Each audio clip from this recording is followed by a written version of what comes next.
ഈ സുരേഷ് ഗോപി ആരാ സാറേ? തൃശ്ശൂർ ചെന്ന് ഇപ്പൊ അന്വേഷിച്ചാൽ അറിയാം. അവിടെ പോയി ആദ്യം ഒന്ന് പിന്നെ ശുദ്ധീകരിക്കട്ടെ.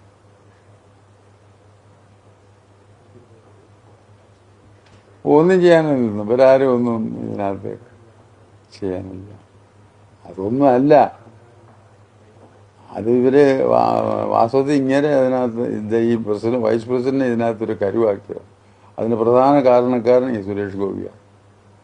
സുരേഷ് ഗോപിയുടെ ലക്ഷ്യം രാഷ്ട്രീയ ലക്ഷ്യമായിരുന്നു. അതാണ് അതിനകത്തെ കാര്യം. ഇവിടെ ആ പണിയൊന്നും നടക്കില്ല. കുഞ്ഞി BJP അല്ല. ഞങ്ങൾക്ക് എന്നാന്ന് വെച്ചാൽ ഞങ്ങൾക്ക് ഹിന്ദുവും ക്രിസ്ത്യാനിയും മുസ്ലിമും എല്ലാം ഒരുമിച്ച് നിൽക്കണം, പോകണമെന്നുള്ള ആഗ്രഹക്കാരാണ്. അതിന് ഞങ്ങൾ യാതൊരു വെള്ളം ചേർക്കില്ല അതിനകത്ത്.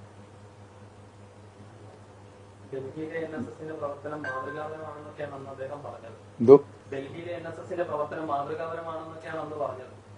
ശരിയായിരിക്കാം, ഞാൻ കണ്ടിട്ടില്ല, ഞാനാണെങ്കിലും പോയിട്ടില്ല.